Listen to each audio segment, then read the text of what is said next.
of this chat as well.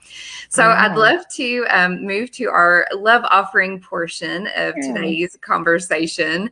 So can you give us an example? I'm sure you have lots of people in your life that have been, but maybe just somebody that comes to mind for you that was an example of a love offering that would encourage our listeners today. Yeah, thank you for saying that, because there's definitely more than one. So This was a hard one. It's like, who would I pick? And I think I had to go with my parents. Like you kind of mentioned in my bio, I'm Indian. And so they actually came from India in the late 60s. So before I was even born. And their reason for coming to the United States was really they wanted to give their future children a better life. And it almost sounds easy. Like you come to the US and everything's like, oh, here's the red carpet for you. But it's not like that. And especially back then, you could only come with limited resources. The language was an issue. They worked, like my dad, worked like just different jobs. He was an accountant, but so he worked these jobs, and he tells us stories about it. And to think about how hard they worked and sacrificed for us, their unborn children. And it's funny because they still do it. I mean, thank God they're retired now. They finally stopped working. But we would see that just even growing up where, my mom, she's a nurse, and she would work the weekends and work nights so she could be home with me and my sister. And my dad worked multiple jobs so he could make sure that we were taken care of. And I'm sure so many of us would probably say our parents as a love offering, because who loves us? When you have a good family life, like who loves you more than your parents do? Even now, my parents call me and I call them, like we talk to each other every single day.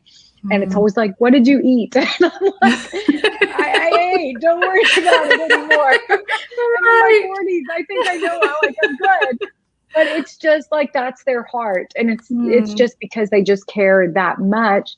So I think for me, again, I could give you a list of names, but I'll stop there with my parents, because they've really demonstrated that for me in so many ways, and raising us in a godly home, reading the Bible and praying with us every night, even when they were tired. That was still a priority for them. And I see how really we are the fruit of that. And my sister and I, and she's on the team with me, the Whispers and Fringes team. And so I'm just so thankful for them. You know what I love about that example is obviously the sacrificial love that they showed, but the fact that they offered it so consistently and continue to offer it so consistently. When we offer our love, I think, it's easy to love a stranger who we see once, but the real test, I believe, is the people that are in our lives day in and day out for years at a time. And the fact that you're still saying that they have shown that example, I think is really beautiful and such a testament to the people that they are and the people that we want to be. I know as a mother myself, that's how I want my children to talk about me one day. And I mean, just in the short time I've known you, Rachel, I have a feeling that is going to be the case. And and if I could maybe just add one more little thing, I was thinking about, I'll be honest, even thinking about you and thinking about women like you and me who maybe, we're maybe not where we want to be yet in terms of, our ministries, and like it's just these little offerings that we give, like, it's just this little thing, it's like, I don't know if anybody's going to see this. I don't know if like anybody's going to watch it, but it's like, hey, God, this is what we feel like you wanted us to do. And I'm saying that for you, because I saw that even just in your, getting this all together, like people don't know what happens behind the scenes to make this stuff. You are a love offering.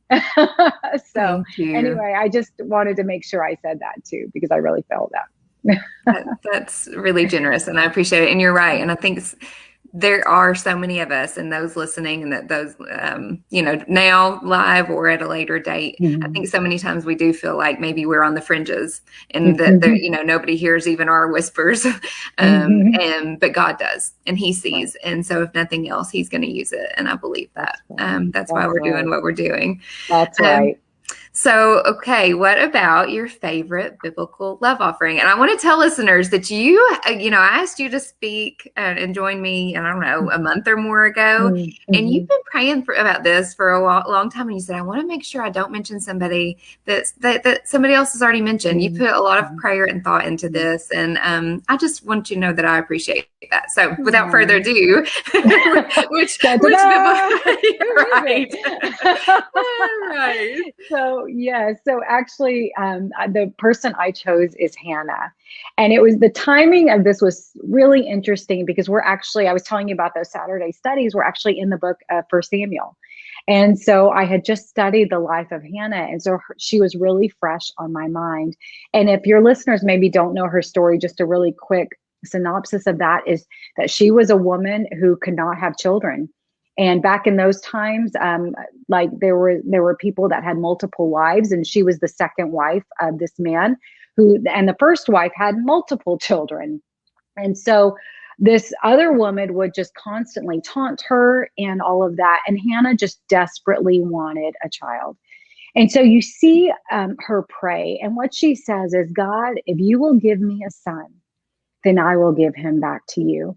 And I can't and I actually do not have children, but I cannot even imagine something that you've wanted for so long. And then you say, God, if you give this to me, I'll give him right back to you. And for Hannah, what I love about that is that, yes, she wanted a son, but I think we also see her spiritual insight because what Israel needed at that time was a prophet. It talks about how the time during that time that the word of the Lord was rare and everyone did what was right in their own eyes. And even the current priests they had were just really just horrible. So Hannah, I think in her, just again, just spiritual insight knew that, yes, I want a son, but my nation needs a man of God.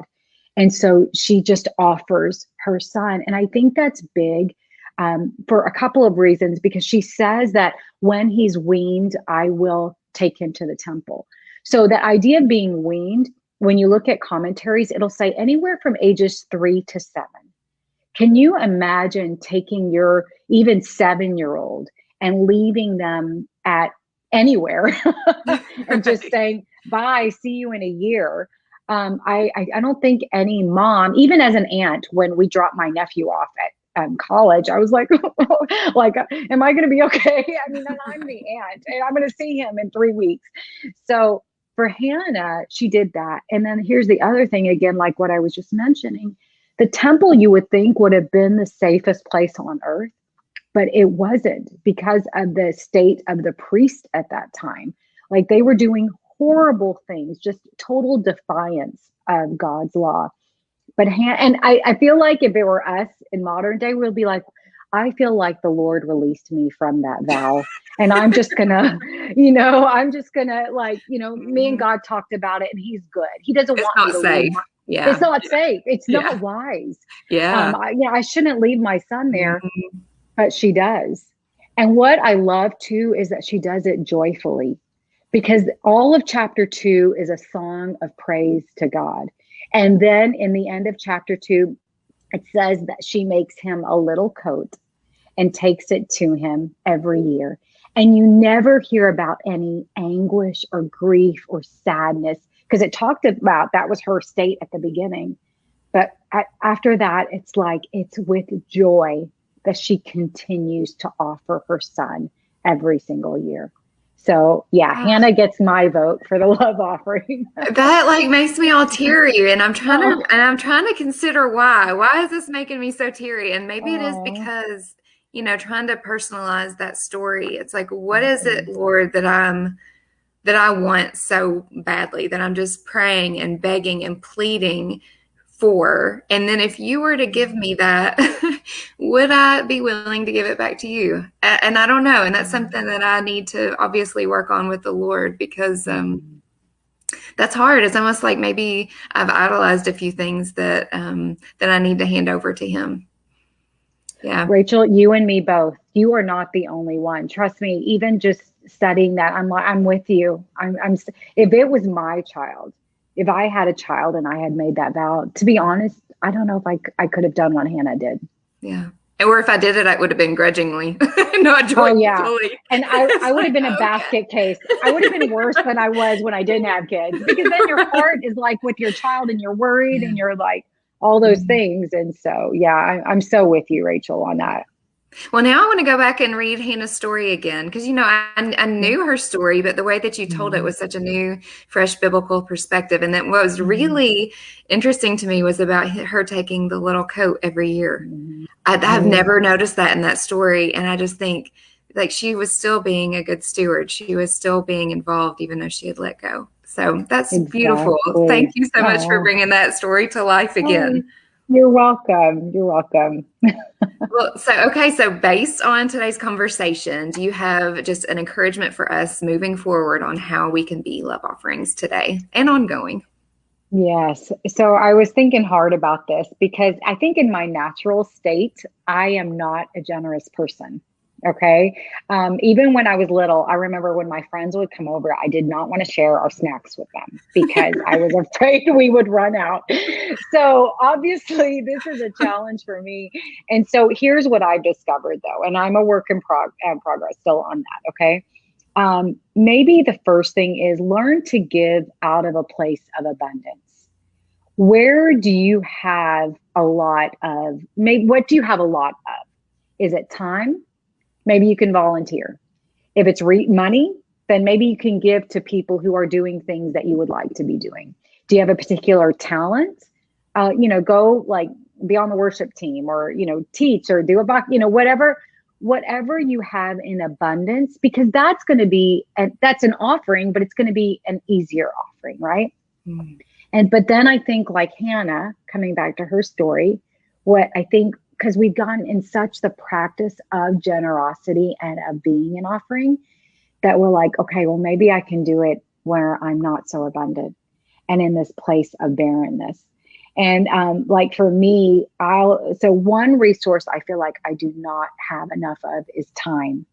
So I am very, very guarded with my time. And so when these little interruptions come and people are like, hey, I need to talk to you, I'm like, no, not now. And like in my heart, like that's what I'm thinking. But I'm Mhm. like, okay, I need to know that's the love offering is like, I need to give from my place of barrenness, because here's what I've discovered is that the way the world defines an offering is not the way that God defines an offering, right? And the Bible tells us that he who sows sparingly will reap sparingly, but he who sows generously will reap generously. That's the definition of an offering in God's economy, is that whatever we give, he gives back and he takes care of everything else. He really does. Trust me, I am a testament to that. So I think for me, that would be my encouragement. And y'all, again, I'm talking to myself here. I'm not, so that would be my encouragement in regards to us being love offerings.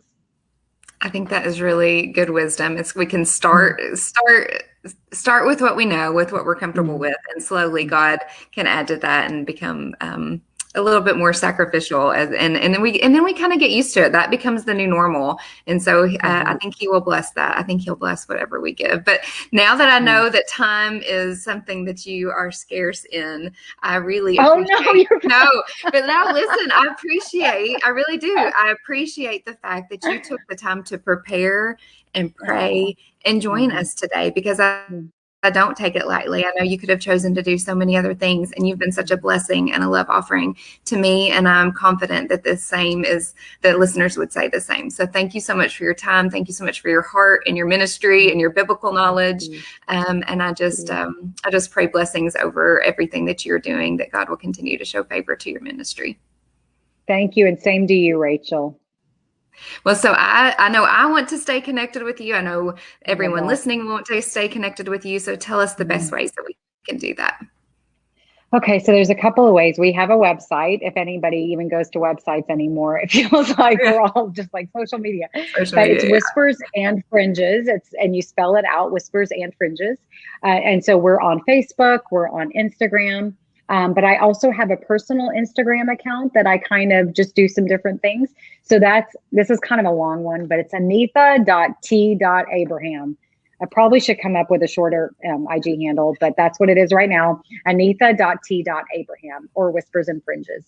So Okay. yeah, Well, up to you. we're going to include that in the show notes. We're going to include Okay, the great. marriage resources, and I wanted to make sure and tell everybody listening that if you leave any kind of comment, I've been actually seeing some comments already. Somebody said, "This is Oh, great, ladies. Thank you. Sending oh, you my love." So there's people already commenting. So anybody love else that it. leaves a question or comment for either of us, we are going to enter them in to win a copy of your devotional that we will mail to them. So do you want to show that? Yay. I don't have a copy. I was Yes, just going to send it on Amazon to save on shipping, but it's beautiful, yes. you guys. I'm trying to And get in the camera. There we yeah, and go. look how thick it is. I mean, it's so, look at that thing. That is, I mean, there's more. There's so much more. I think you need a volume Exactly. two.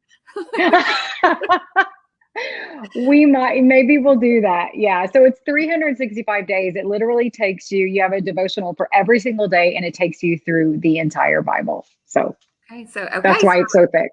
yeah, so everybody leave a comment or a question, and you'll be entered to win a copy of that devotional. So, Anitha, again, thank you Awesome. so much. Thank you to everybody who is joining us today. Be sure to listen to the Love Offering podcast each Tuesday, and don't forget to sign up to receive the Love Offering emails by going to rachelkadams.com so you never miss an episode.